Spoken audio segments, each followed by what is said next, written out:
O Chainsaw Man tinha uma gangue no inferno. Não, você não escutou errado. Antes de virar o cachorrinho Pochita que a gente conhece, Chainsaw Man comandava um grupo de demônios absurdamente poderosos. Demônios que deram a vida para proteger o mestre deles. E Makima, ela colecionava os corpos deles como action figures num corredor secreto, porque ela era uma fã obcecada do herói do inferno. E no capítulo 83, Fujimoto finalmente revelou o bando do Chapéu de Palha Infernal. Então bora destrinchar tudo sobre os seguidores do Chainsaw Man, porque essa gangue tinha potencial para dominar o inferno inteiro. Mas antes, sabe quem mais o Chainsaw Man fatiava no inferno? As pessoas que não deixam like no vídeo. É coisa séria. Se eu fosse você, não brincava com o herói do inferno. Então é melhor já deixar o like só para garantir. Agora, sem mais enrolação, bora para mais um vídeo.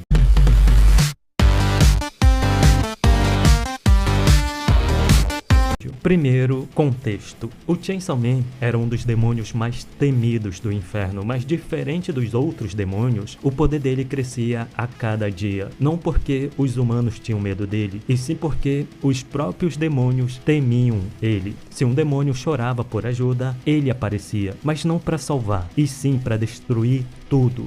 Os demônios agressores e os demônios que pediam ajuda. O objetivo dele não era salvar, era literalmente limpar o inferno. Nessa época, ele era temido, odiado e idolatrado. Ele era conhecido como o herói do inferno. Mas, até mesmo um demônio mega poderoso como ele, não podia fazer tudo sozinho. E é aí que no capítulo 83 vem a revelação. Chainsaw Man tinha seguidores, demônios igualmente poderosos, que deram a vida para proteger o mestre. E hoje a gente vai conhecer cada um deles em detalhes. Então, teve uma treta pesada, Chainsaw Man fugiu para a Terra e provavelmente os seguidores dele morreram na luta, reencarnaram e possuíram corpos humanos. Os únicos que tinham alguma lembrança era o Bin, que parecia se lembrar de tudo, mas o anjo também comenta que todos os demônios da divisão especial se lembravam do som da serra do Chainsaw Man. E depois Makima, como uma boa colecionadora, decidiu pegar todos eles, e no capítulo 83 ela apresentou os corpos deles pro Denji, num corredor, como troféus. Agora bora conhecer cada um. Então, o primeiro é Serafim. Recentemente ele se tornou uma baita discussão entre os fãs de Chainsaw Man. Por quê? Porque muita gente, incluindo eu, acredita que ele é o demônio gafanhoto que apareceu no capítulo 225. Aliás, quem me lembrou sobre o Serafim foi um inscrito que deixou nos comentários. Sério, eu agradeço muito, valeu demais. Isso é muito maneiro, eu leio o comentário de todo mundo, então quando eu esquecer de algo e vocês lembrarem, pode deixar no comentário que eu vou ler e agradecer com certeza. Mas então, sobre o Serafim do volume 1, a gente não sabe praticamente nada sobre ele, apenas que ele usava um terno bem estiloso, ou seja, ele era da segurança pública, e tinha a cabeça e asas de um gafanhoto. Mas galera, aqui vai uma informação insana. Serafim era o seguidor mais poderoso do Chainsaw Man. Sim, pelo menos essa é a teoria que circula entre os fãs. E o próprio Fujimoto deixa pistas. A maior pista, o nome angelical dele. Serafim é a maior posição da hierarquia angelical. E como a gente vai ver ao longo do vídeo, vários dos seguidores têm nomes angelicais. E isso dá mais corda ainda para minha teoria de que o Chainsaw Man era originalmente um anjo. E se a gente pensar bem, quem foi o anjo enviado para o inferno? Isso mesmo, Lúcifer. Existe a teoria de que o Chainsaw Man seja a versão do Fujimoto para representar Lúcifer. Mas isso é assunto para outro vídeo. Vamos voltar para o Serafim. Como a gente vê na imagem, apenas ele e Dominion estavam inteiros. Ou seja, provavelmente estavam vivos, mas controlados pela Makima. Quanto aos poderes, mistério total. Agora, se ele é realmente o demônio gafanhoto, o cara é uma máquina de combate. Em apenas 2 capítulos, ele deu uma surra na Yoru, o demônio da guerra, e no Denji em sua forma mais poderosa. O demônio gafanhoto é extremamente veloz, tem uma resistência absurda, teve a cabeça cortada e ainda conseguiu lutar sem problemas. E os golpes cortantes dele estão no mesmo nível do Chainsaw Man. Além disso, a força física dele é tão grande que ele fez o Chainsaw Man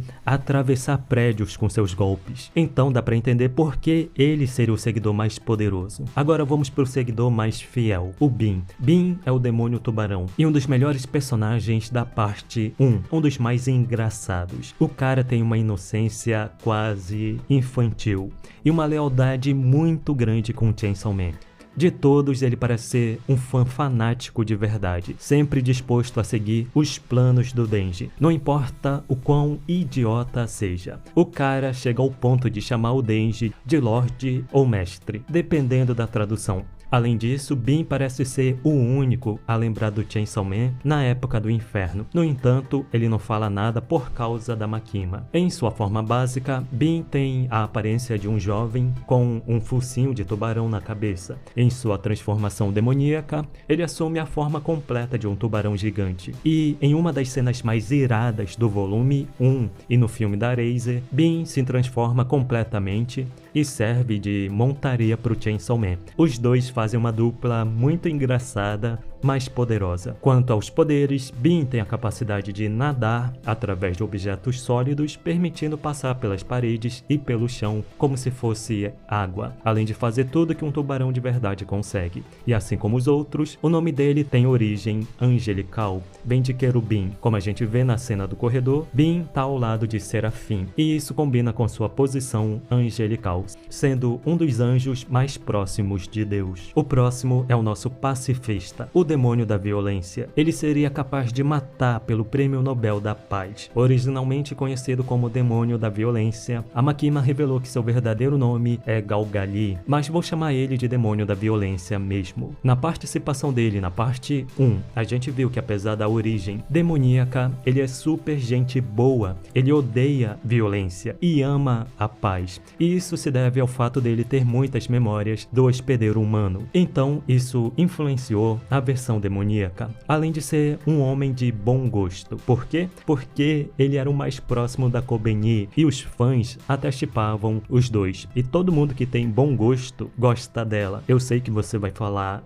mas a Reise é mais bonita, tal. Silêncio, silêncio. A Reise não chega perto da Kobeni. Ela não chega perto dessa deusa. Então, o demônio da violência usa uma máscara da peste, o que eu já acho bem maneiro. Eu sempre curti personagens com esse tipo de máscara, é meio sinistro, mas ao mesmo tempo legal. Em sua versão base, ele tem um corpo magro, mas ao retirar a máscara, ele atinge um máximo de poder. O corpo cresce e fica muito musculoso. Pena que ele só usou isso contra o demônio da escuridão e, bem, a gente viu como terminou, né? Os poderes dele são força bruta pura. Em sua forma base, ele é bem habilidoso no combate direto, ele possui uma força bruta acima da média e pode liberar parte do poder fazendo os membros crescerem. E sem a máscara que sela os poderes dele, ele vira praticamente o Hulk. E sim, apesar de não parecer, o nome dele também tem relação angelical. Significa Ofani, que é basicamente uma roda pegando fogo. E sim, isso é uma aparência bem precisa de um anjo. Esqueça aquele cara loirinho, de cabelos cacheados. Essa roda pegando fogo é um anjo de verdade. Muito bem. Dominion. Assim como Serafim, Dominion é uma das personagens que tá mais inteira. Aliás, ela tá até com os olhos abertos. No entanto, ela não se mexe ou demonstra nenhuma expressão. Dá a entender que ela tá viva, mas sob controle total da Makima. E eu vou além. Acredito que Makima realmente usa esse pessoal como action figures.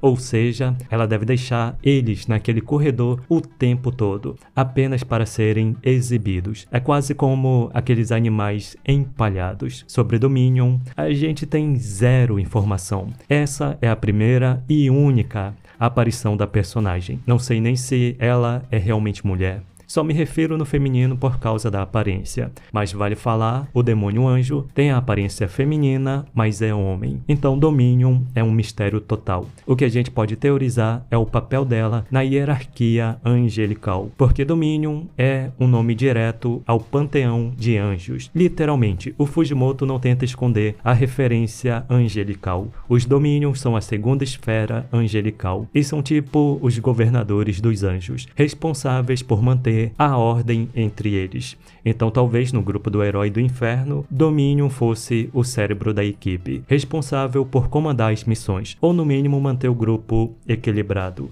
Porque a gente viu como a Power e o Bean podem ser caóticos quando estão sem controle. Então talvez Dominion mantinha o grupo organizado. Pelas roupas, ela fazia parte da segurança pública. Sobre personalidade, sabemos zero. Quanto ao tipo de demônio, é difícil dizer. Olha a aparência dela. 4 orelhas pontudas, 4 olhos com pupilas horizontais. Tenta adivinhar aí nos comentários e deixa a sua opinião que tipo de demônio é a Dominion. Sobre virtude é ainda mais difícil de falar, porque de todos é o único personagem que falta a cabeça. Não sabemos se foi a Makima que matou ele ou se ele morreu trabalhando na segurança pública, mas para mim o mais provável é que foi a Makima. Por quê? Porque os seguidores do Chainsaw Man são insanos de poderosos. Se a gente for ver os seguidores que morreram no volume 1, todos eles morreram lutando contra um primordial ou contra a própria Makima. E esses dois estão entre os personagens mais poderosos do inferno no volume 1. Então é provável que Virtude tentou enfrentar Makima e se ferrou. Devido à falta de cabeça, não sabemos nem como é a aparência dele. Na imagem, a gente só vê as mãos e os pés. Então a gente pode teorizar que ele é tipo um demônio caranguejo pelo formato. O nome faz parte da segunda esfera angelical, assim como Dominion. Ele seria responsável pelos milagres e as leis da natureza. E como sabemos pouco, é um dos personagens que eu tô mais curioso para ver em cena. E agora vamos para nossa adorada e amada Power. Power é a melhor personagem do volume 1, caótica e muito engraçada. Sério, as conversas sem noção que ela tem com Denji são muito boas. Power é o demônio do sangue e uma das principais seguidoras do Chainsaw Man. Power possui o cadáver de uma mulher desconhecida. Em sua forma base, ela é uma mulher de cabelos longos e os únicos traços demoníacos são chifres vermelhos no topo da cabeça, pupilas em forma de cruz, dentes afiados, o que me lembra aquele pessoal que coloca lente nos dentes. É um pouco estranho. Já na transformação completa, Power parece com um humanoide alto com 4 braços, a cabeça fica pontiaguda, o tórax fica aberto e cheio de intestinos, ela também possui enormes chifres e para finalizar tem uma cauda que lembra de um gato. Em sua versão base, Power consegue manipular o próprio sangue e transformá-lo numa variedade de armas, normalmente lâminas e martelos. Ela também pode manipular o sangue de outras pessoas, mas somente se tiver contato direto com o alvo. E isso é extremamente difícil para ela fazer. Já na forma demoníaca, Power é realmente poderosa. Velocidade, força, durabilidade e capacidade de manipulação do sangue aumentaram insanamente. Ela consegue bater de frente com a Makima. Claro, ela estava em menor número e Makima tinha praticamente um exército. Na hierarquia dos anjos, Power também está na segunda esfera. Esses anjos são guerreiros que combatem o mal. Espero que Fujimoto traga Power de volta. Pelo menos ela. Agora vamos para o penúltimo membro do Chapéu de Palha Infernal, Prince.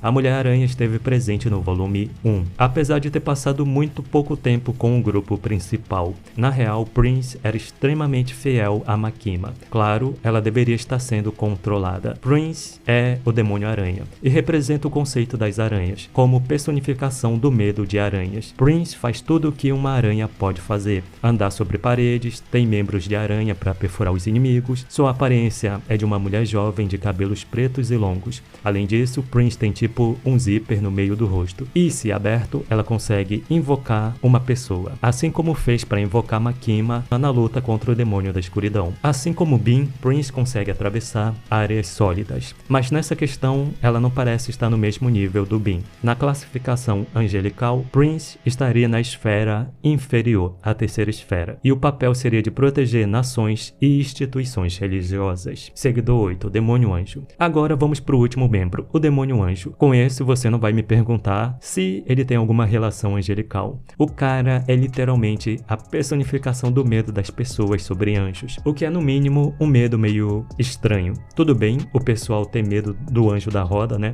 Mas o Demônio Anjo é aquele tipo mais clássico, um rosto angelical, asas brancas, auréola sobre a cabeça. Então, eu não sei como funciona o medo das pessoas pessoas com o anjo. Na real, eu ainda tô esperando o demônio dos caras numa moto, que é a personificação do medo dos brasileiros. Então o anjo, ele está na esfera mais baixa e é descrito como o mais próximo dos humanos. Já em Chainsaw Man, ele é um personagem bem complexo, tem um passado triste, apesar de odiar humanos por conta do lado demoníaco. Ao longo do volume 1, ele começa a se importar com os seus amigos humanos, em especial o Aki. E quando a gente vê o anjo no corredor, ao lado dos outros seguidores, ele é o último da fila. Novamente, o Fujimoto fazendo comparação com a hierarquia celestial. Os poderes do anjo são bem fodas, tanto que Makima faz questão de dizer que ele é o segundo mais forte da divisão de caçadores. Ele consegue voar, roubar tempo de vida das pessoas, criar armas usando o tempo de vida em troca. Infelizmente, a gente não vê ele usando todos os poderes, mas vemos através da Makima usando as habilidades dele. E apesar do anjo ser tecnicamente o último da hierarquia, o cara é poderoso pra caramba. Quando Makima usou os poderes do anjo, ela consumiu 1000 anos de vida. Em troca, invocou uma lança absurda de poderosa, e com isso conseguiu derrotar o Black Chainsaw Man pela primeira vez, graças a esse poder. Então, o poder do anjo era realmente insano. Bem, concluímos a lista, mas eu quero chamar a atenção para um ponto. Ao longo dos capítulos, vimos que Makima fez o Denji interagir com parte dos seguidores, mas por algum motivo, ela nunca deixou o Denji ter contato com Serafim, Dominion e Virtude. Mas por que será? Talvez fosse devido aos poderes deles. Talvez se eles estivessem ao lado do Denji, isso seria um grande problema para ela. Claro, tem a possibilidade dela ter conseguido capturar eles depois. Vale falar que a Makima viajava pelo país e os capítulos não mostravam. Talvez ela conseguiu eles durante essas viagens. Também tem a possibilidade deles manterem as memórias do inferno, assim como Bin. Só que o demônio tubarão não se comunicava direito. Talvez esses três poderiam atrapalhar o plano principal da Makima. E é isso, galera. Os seguidores do Herói do Inferno, uma gangue que tinha potencial para dominar o inferno, mas que acabou virando coleção da Makima, como um action figure num corredor secreto. Comenta aí embaixo qual desses seguidores você mais quer ver voltando na parte 2 ou na parte 3. Você acha que o Serafim é realmente o demônio gafanhoto? E qual teoria você tem sobre domínio e virtude? Deixa o like se curtiu a análise, se inscreva no canal e nos vemos no próximo vídeo sobre Chainsaw Man, porque essa série tem muito ainda para explorar. Valeu, falou, tchau, tchau.